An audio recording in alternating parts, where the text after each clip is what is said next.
Hey y'all, welcome to Redneck Deck Tech. I'm John. I'm a redneck. And today we're going to talk about a deck I've been playing a lot lately that I just have a blast with every time I sit down at a table. And it is from Aether Drift and it's Mendicant Core Guidelight.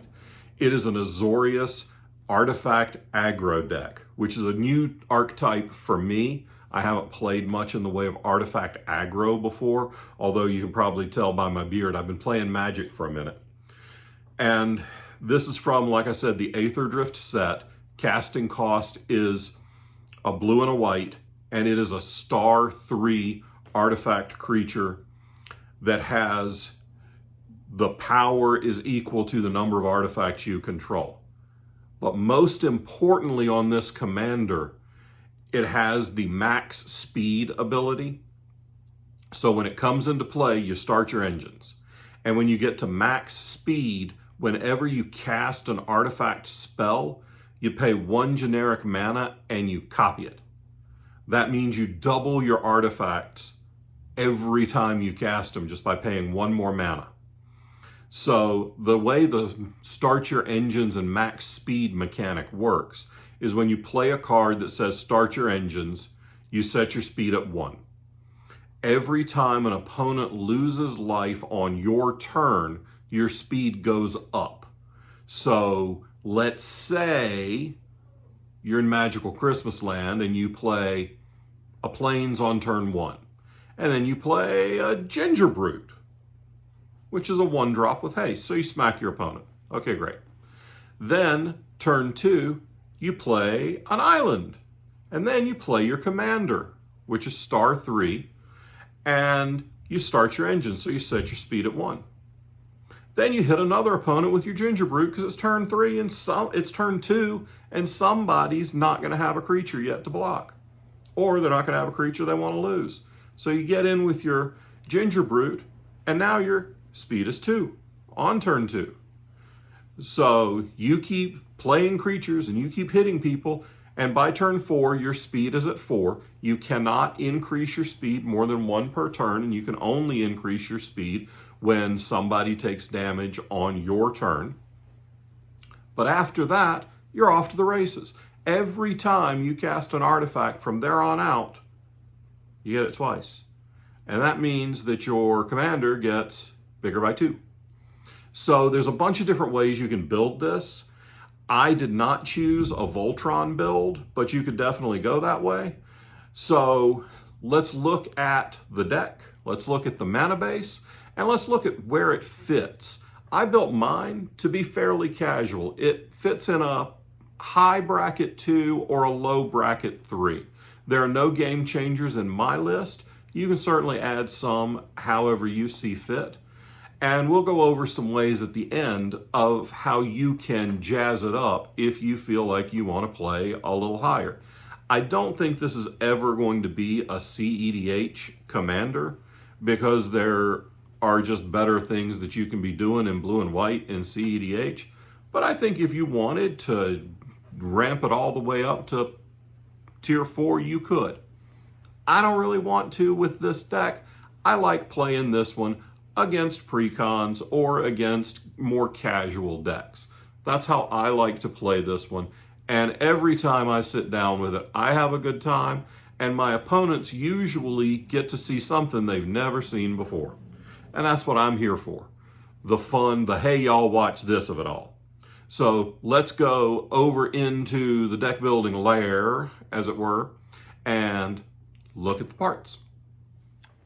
So here's our boy. Mendicant Core Guidelight, legendary artifact creature robot that's a star 3, where the star 3 is equal to the number of artifacts you control. It has start your engines, which means that when it enters the battlefield, if you do not have a speed, you set your speed to 1.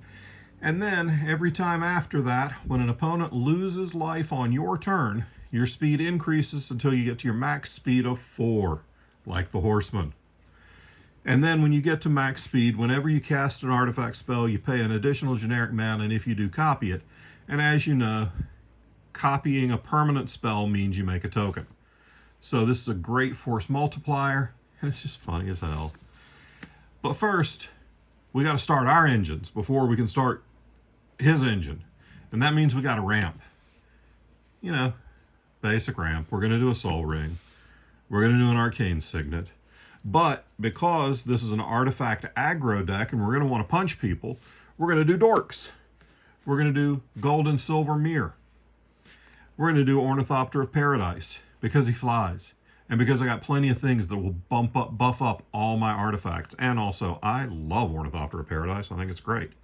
We're also going to do some cost reducers because Ethereum Sculptor and Foundry Inspector and the new Voyager Quick Welder from Aetherdrift, these all come together and are like reusable ramp, as is Joyra's Familiar, which not only helps your artifacts, but also any legendaries you will play later. So, I don't know, if you're playing, Psy Master Thopterist, maybe. Or hell, Urza Lord High Artificer. Joyra's Familiar will reduce the cost of those. Also Joyra, but she's Izzet, so she ain't in this deck.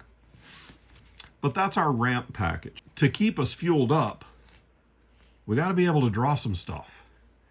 One of my favorite draw engines in a 1 or 2 color deck is War Room. Because it's a land early, and then it's a mana sink late to draw you card. And pay 2 life to draw a card? All the time. I'm here for it. Military Intelligence goes great in an aggro deck. Chivalric Alliance is the white version. I used to run that in here as well, but it became too samey. So I now just run one Military Intelligence effect. Esper Sentinel. Artifact count goes up.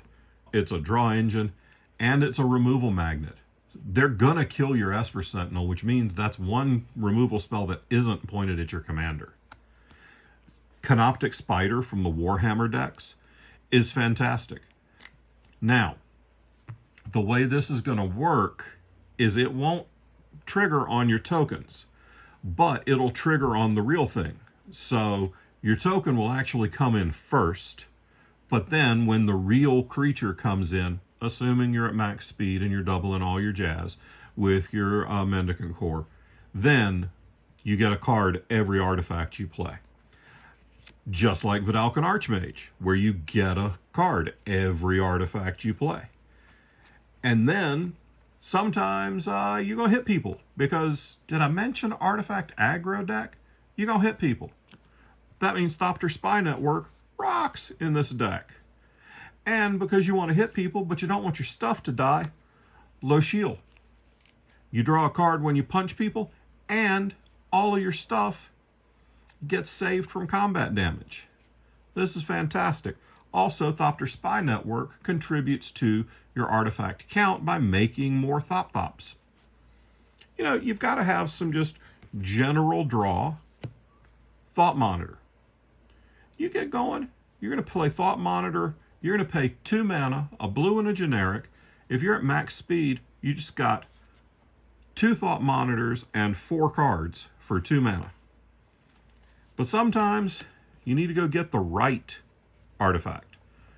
So, Fabricate. And then Thoughtcast and Open into Wonder.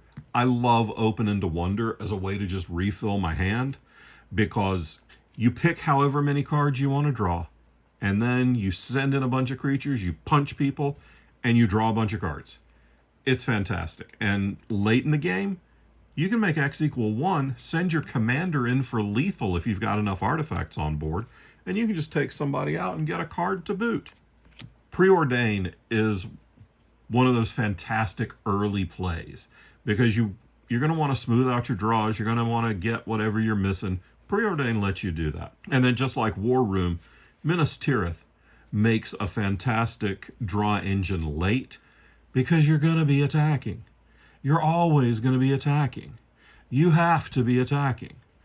Because if you're not attacking, you're dying. It's an aggro deck, y'all. Punch people. Witch Enchanter is one of my favorite removal cards that was printed in the last few years, because it's a MDFC, modal dual face card. from Modern Horizons 3, because not only is it a creature that blows up an artifact or enchantment on its face, but on its back it's a land. So it fills 2 slots in your deck, and you can use it as a land in your counts and not be hurt too bad. You don't want to run too many MDFCs, though. If you run too many, it gets real clunky. Then, you know, swords. But in this deck, dispatch is even better than swords or path. I don't run path in this deck because I don't really want to give my opponents a land. But I definitely run dispatch because I'm almost always going to have 3 or more artifacts, especially since I've got a bunch of artifact land in here too. So those are my 1 mana removal spells. And then Otawara is my removal spell that ain't even a spell. And then sometimes you got to hit things that aren't creatures. Generous Gift and Stroke of Midnight are fantastic for that. Sure, I'm giving them an elephant or I'm giving them a human, but I got enough blockers. And whatever I'm nuking is way worse for me than a 3/3 elephant. And then Angel of the Ruins checks so many boxes. It's a big flyer. It's a flyer with big booty. It goes and gets a plains. And it's an artifact, so late in the game, this gets up to 4 things because you can pay an extra mana and copy it in the late game. That's just gross. And brilliant. This is another card out of Aether Drift. It's kind of in the deck for the memes because, well, flood the engine, start your engines, vroom vroom. But also, a lot of commanders are giant pain in the butt. And if you just kill it, they just replay it. But if you do something like this, or Imprisoned in the Moon, or Oubliette, or something like that, then they're stuck with the creature, with their commander nerfed, and they can't do anything with it. I don't know if y'all could hear that, but some dude in my neighborhood just going vroom, vroom, vroom all down the street. But yeah, this is a great way to nerf problematic commanders. I love these type of effects, and you'll see them in a lot of my decks. But sometimes killing one thing ain't enough. Sometimes you need to blow up all non-artifact creatures. Sometimes you need to just blow up a whole bunch of artifacts or enchantments. Sometimes you need a one-sided board wipe, because this is going to bounce every non-legendary creature, every non-artifact, every non-legendary enchantment that's not a saga. It's going to bounce a ton of your opponent's stuff, and it's not going to touch your board hardly at all. It's as good as a Psych Rift in this deck, y'all. And it's 4 mana instead of 7. And your pod won't hate you. And they won't call you a cheeseball for playing Psych Rift. I play Psych Rift in some decks. I just don't play it in this one. And then, Cataclysmic Gearhulk. Get 2 Cataclysmic Gearhulks. But better than Cataclysmic Gearhulk? And I'm not kidding. Way better than Cataclysmic Gearhulk.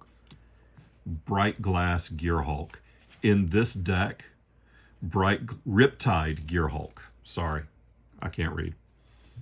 I'm from South Carolina, y'all. Reading ain't fundamental to us. It's a flippin' luxury. Riptide Gearhulk is low-key one of my very favorite cards in this deck because it nukes one thing and then it nukes another thing, because you're almost never casting this until you've got max speed, and you're almost never casting it until you can double it. So you take out 6 annoying things that your opponents are trying to beat you with. And then you have 2 double strikers with prowess. And then you just want to punch people. And you want to punch them for cheap. So you play things like Hope of Girapur. It's only okay. The card's kind of meh. But it's a 1-drop flyer, so it's going to get in for damage, just like Gingerbrute. Gingerbrutes are an all-star in this deck, especially the ability to say that it can't be blocked except by creatures with haste. These things really help you get your max speed, as does K9. Not only does K9 help protect your stuff, but he's a 1-drop. And Cybermat. Cybermat is so good in this deck because of Skulk. Late in the game, yeah, Cybermat can get in and maybe get super buff because you're attacking with a whole bunch of things. But these guys, they're really here to get in early and get you to max speed as quick as possible. So then you can start playing your threats and doubling them. Because who doesn't want 2 Steel Overseers? Who doesn't want 2 Bronze Guardians? Who doesn't want 2 Masters of Ethereum? How about, from Final Fantasy, 2 Valkyrie aerial units? You'll be paying that for 2 blue.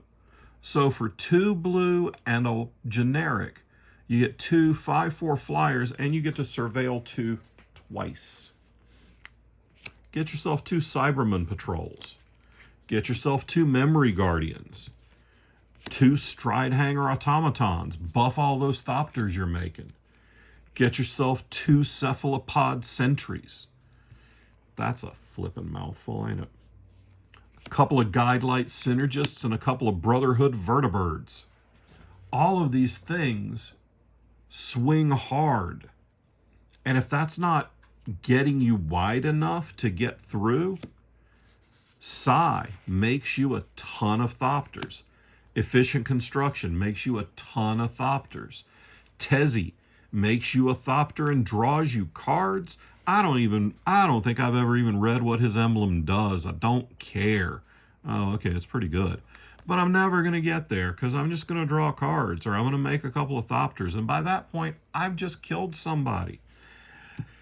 Because then I'm probably going to play that Cyberman Squadron and then boom. Then all my stuff gets myriad. It's so gross. I'm telling y'all, this deck is so much fun. But you know what's not fun? Even though your commander's only 2 mana, he's a removal magnet.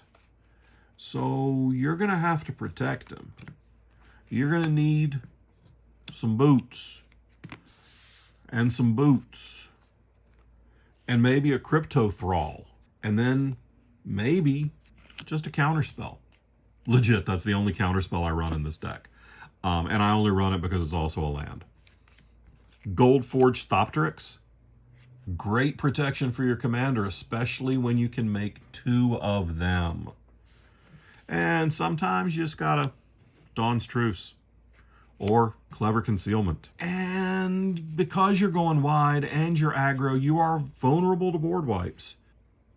So you gotta open the vaults and get all those toys back.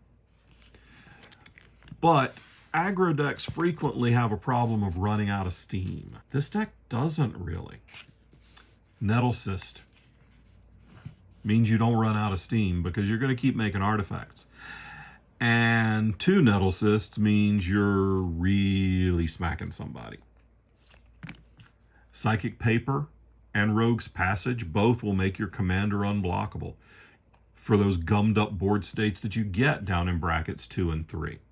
Kappa Cannoneer, 2 Kappas, 2 big old turtles.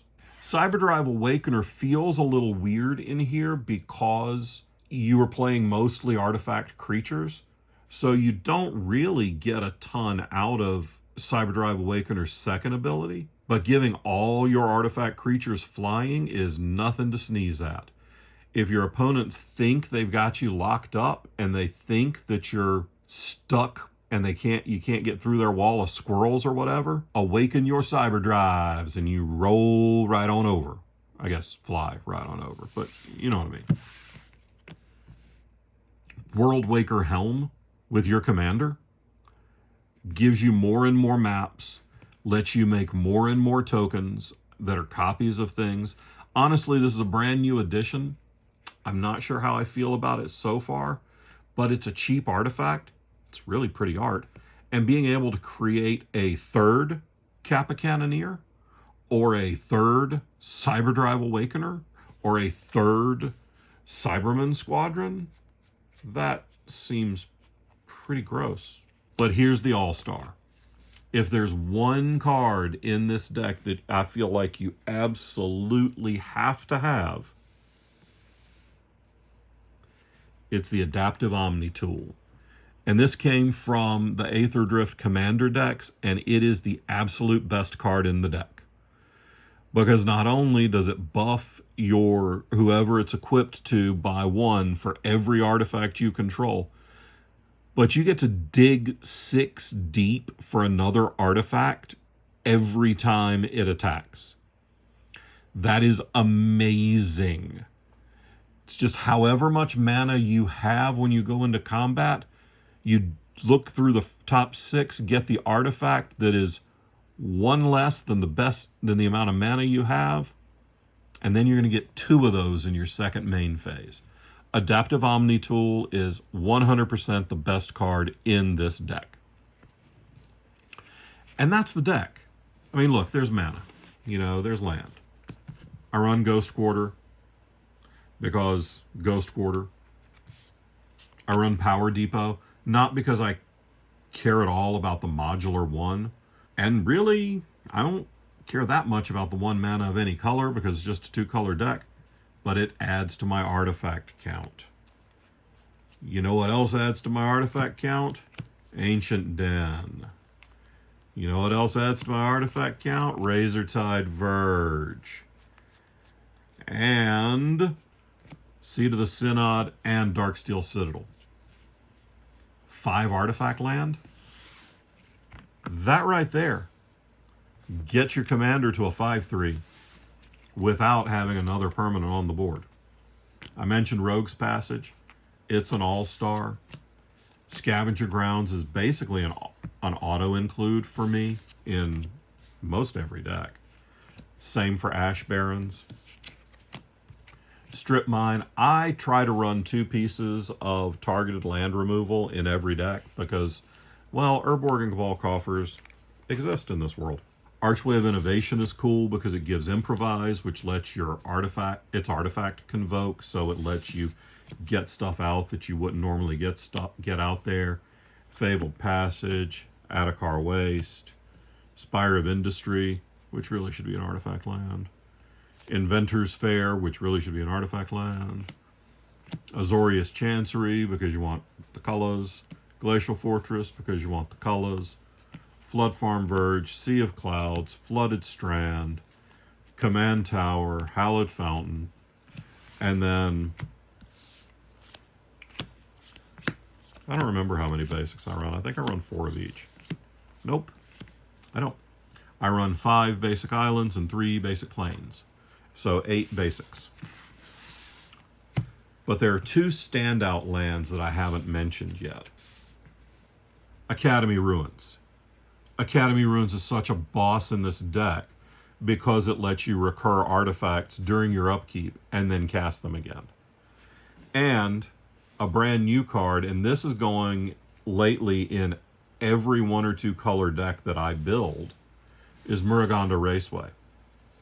Start your engines on a land, taps for a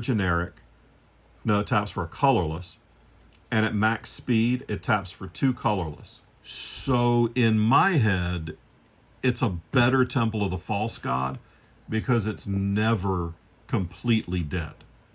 The deck's just a lot of fun to play. It's a really interesting mechanic, and I think that if you like slapping people in the face with artifacts, you ought to check it out.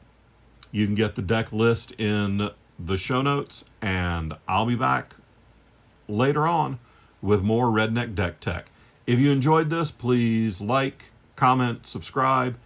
It really does help the channel, so y'all have fun. And vroom, vroom, baby, vroom, vroom.